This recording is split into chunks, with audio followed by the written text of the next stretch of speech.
உங்கள் யாவரையும் இந்த காணொளியிலே சந்திப்பதிலே ரொம்ப மகிழ்ச்சி. மார்ச் மாதத்திற்குள் வந்திருக்கிறோம். கர்த்தருக்கு மகிமை உண்டாக இந்த மாதத்தின் கருப்பொருளை உங்களுக்கு அறிமுகப்படுத்த விரும்புகிறேன். I want to introduce the theme to you. Living by faith. விசுவாசத்தில் நடக்கிறோம் என்றதான தலைப்பை உங்களுக்கு இந்த மாதத்தில் பிரைஸ் இம்மானுவேல் அசெம்பிளி திருச்சபை அனைத்திற்கும் நாங்கள் அறிமுகப்படுத்துகிறோம். 2 வேத வசனங்களை இப்போது வாசிக்க கேளுங்கள். ஆங்கிலத்திலே 2 கொரிந்தியர் 5ஆம் அதிகாரம் 7ஆம் வசனம், தமிழிலே 2 கொரிந்தியர் 5ஆம் அதிகாரம் 6ஆம் வசனம் சொல்லுகிறது, நாம் தரிசித்து நடவாமல் விசுவாசித்து நடக்கிறோம். மற்றும் கூட யோவான் 20ஆம் அதிகாரம் 29ஆம் வசனம், ஜான் சாப்டர் 20 and verse 29. இப்படியாக அதற்கு இயேசு, தோமாவே, நீ என்னை கண்டதினாலே விசுவாசித்தாய், காணாதிருந்தும் விசுவாசிக்கிறவர்கள் பாக்கியவான்கள் என்றார். விசுவாசம் என்பது நம் முன்பு என்ன உண்டு என்று அறியாமல் நாம் முன் செல்வது விசுவாசத்தின் வெளிப்பாடாகும். கர்த்தருக்கு மகிமை உண்டாகத்தக்க அநேக வேத பக்தர்களும் கிறிஸ்தவர்கள் பொதுவாக நாம் பார்க்கிறோம், விசுவாசத்தை ஆண்டவர் மீது வைத்து முன் செல்வதை பார்க்கிறோம்.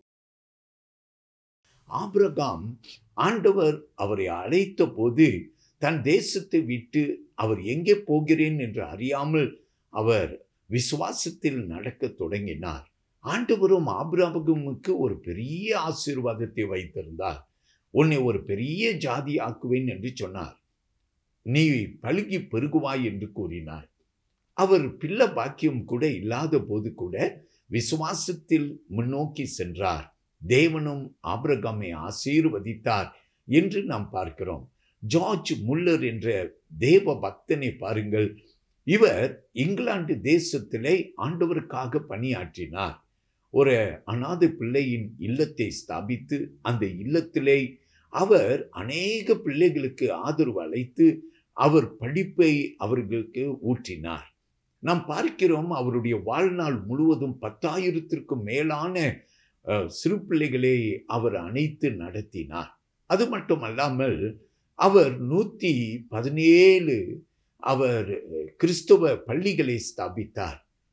1,20,000 பிள்ளைகளை ஆதரித்தார் என்று அவருடைய வரலாறு சொல்லுகிறது. கர்த்தருடைய பிள்ளைகளை இத்தனையும் அவர் எப்படி தெரியுமா செய்தாராம்? ஒருவர் இடத்திலே கூட ஒரு முறை கூட எனக்கு பணம் தேவை உண்டு என்று கேளாமல் அவர் முன்னோக்கி விசுவாசத்திலே அந்த இல்லத்தை நடத்தினாராம். ஆண்டவர் அவரை ஆசீர்வதித்தார். இந்த ஜார்ஜ் முல்லரை குறித்து விசுவாச நடையை அவர் நடந்தார் என்று நாம் கற்றுக்கொள்கிறோம். விசுவாசத்தில் நடக்கிறோம். Living by faith. பேதுருவை பார்க்கிறோம். கடலிலே நடுராத்திரியிலே இயேசு நடந்து வந்தபோது பேதுரு இயேசுவை நோக்கி, நீராய் இருக்குமே என்றால் என்னையும் உமண்டை நடந்து வர பண்ணும் என்றான். இயேசுவும் கட்டளையிட்டார். அவனும் கடலிலே நடந்தான். இயேசுவை கண்டபோது அவன் விசுவாசத்திலே நடந்தான். கொந்தளிப்பை கண்டபோது பயம் அவனை தாக்கினது. அதனால் கடலிலே மூழ்கினான். இயேசுவும் கரத்தை நீட்டி பேதுருவின் கரத்தை தூக்கிவிட்டு, அற்ப விசுவாசியை ஏன் சந்தேகப்பட்டாய் என்றார். என் அருமையான கர்த்தருடைய பிள்ளையே, வாழ்க்கையின் பயணத்திலே பல உபத்திரவங்கள் வரும், பல வாழ்க்கையின் கொந்தளிப்புகள் வரும். பேதுருவிடத்திலே கற்றுக்கொள்வோம் விசுவாச நடை. அவன் இயேசுவை கண்ட போதெல்லாம் அவன் நடந்தான் என்று பார்க்கிறோம். நாமும் கூட ஒரு விசுவாச நடை நாம் நடந்து நம் வாழ்க்கையின் அனைத்து கொந்தளிப்புகள் போராட்டங்களை ஜெயம் கொள்வோம். விசுவாசத்தில் நடக்கிறோம். Living by faith. ஆபிரகாமின் விசுவாசம், பேதுருவின் விசுவாசம். மூன்றாவதாக தோமாவின் விசுவாசத்தை நாம் பார்க்க போகிறோம். தோமா அவன் விசுவாசியாது இருந்தபடியினாலே அடைப்பட்டிருந்த அறைக்குள்ளார இயேசு அவர் தோன்றினார். தோமா இடத்திலே இப்படியாக இயேசு கூறினார், உன் விரலை நீட்டி என் காயங்களை பார், உன் கரத்தை நீட்டி என் விலா எலும்பிலே போடு என்றார். இந்த தோமா இதை கேட்டபோது, என் ஆண்டவரே, என் தேவனே என்று கதறினான். அப்போது இயேசு தோமா இடத்திலே கூறினார், தோமாவே, நீ கண்டு விசுவாசித்தாய், காணாது விசுவாசிக்கிறவன் பாக்கியவான் என்று கூறினார். என் அருமையான கர்த்தருடைய பிள்ளையே, மார்ச் மாதத்தில் நாம் இந்த தலைப்பை பற்றிக் கொள்வோம். விசுவாசத்தில் நடக்க கற்றுக்கொள்வோம். கர்த்தர் உன் வாழ்க்கையில பெரிய காரியத்தை செய்வார். யோவான் என்ற ஒரு மிஷனரி வாலிபன் இருந்தான்.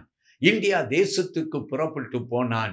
ஒரு கிராம பகுதியிலே அவன் விசுவாசத்தின் அழைப்பில் கடந்து போய் அங்கே ஊழியங்களை செய்தான்.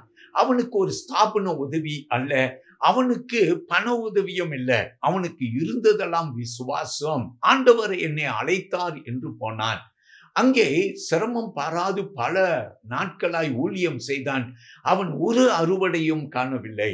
ஒரு நாள் ஒரு சிறு பெண் வியாதிப்பட்டு போனால் அவர்கள் யாவரும் அவனை தேடி வந்து ஜெபிக்க அழைத்தார்கள். அவன் கருத்தோடு ஜெபித்தான். அவன் ஜெபித்த போது அந்த சிறு பெண் சுகம் பெற்றாள். அந்த கிராமத்தார்கள் உடனடியாக அவர்கள் இயேசு மேல தங்கள் நம்பிக்கையை வைத்து அந்த பட்டணத்தில் ஒரு எழுப்புதல் உண்டானது என்று நாம் கற்றுக்கொள்கிறோம். அந்த கிராமத்தில் அவன் ஒரு சிறிய திருச்சபையை ஆரம்பித்தான். அநேகர் ரட்சிக்கப்பட்டார்கள் என்று நாம் அறிகிறோம்.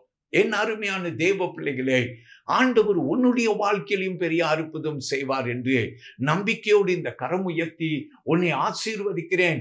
வாருங்கள், குடும்பமாய் வாருங்கள், அநேக நண்பர்களை கூட்டிக் கொண்டு வாருங்கள்.